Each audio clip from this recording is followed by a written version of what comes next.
Income fix नसेल, तर अशा वेळेला मग तो स्ट्रेस जरा वाढू पण शकतो, की एखाद्या महिन्यात खूप चांगलं इन्कम आहे, पुढचे 2 महिने नाहीच आहे. तर मग अशा वेळेला ती हेल्थ किंवा ते भान कसं ठेवायचं?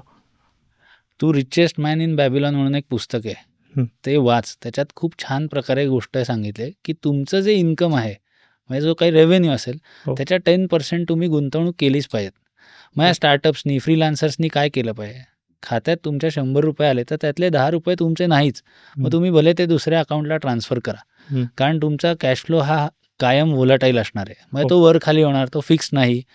तुम्हाला अनेकदा सीझनल पण असतो, अशाही गोष्टी होतात. एखादा स्टार्टअप आहे, तो स्टार्टअप काही स्पेसिफिक सीझनल गोष्टींवरती अवलंबून असेल, तर तसं आहे की त्या सीझनल पण सेल्स होतात.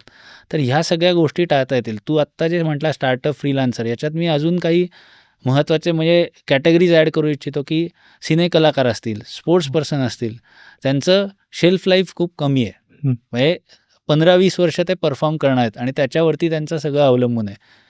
वेरॅज नॉर्मल माणसाला साधारण त्याच्या 25 पासून 60 म्हणजे 35 वर्ष कमवण्याची संधी आहे. पण ह्या लोकांना ती नसेल. अमिताभ बच्चनसारखा एखादाच रेअर एक्झाम्पल आहे जे इतका प्रथितयश सिनेकलावंत आहे की त्यांची इनिंग अजूनही 80 पर्यंत चालू आहे. पण ही संधी सर्वांना मिळत नाही. मग जो प्रथितयश सिनेकलाकार असतील, स्पोर्ट्स पर्सन असतील, त्यांनाही हे स्ट्रगल आहे, येऊ शकतं. तर त्या दृष्टीने त्यांनी तर 10% नाही, मी म्हणेन 15 किंवा 20% बाजूला काढावेत आणि नियोजन करावं. हे खूप महत्त्वाचं आहे.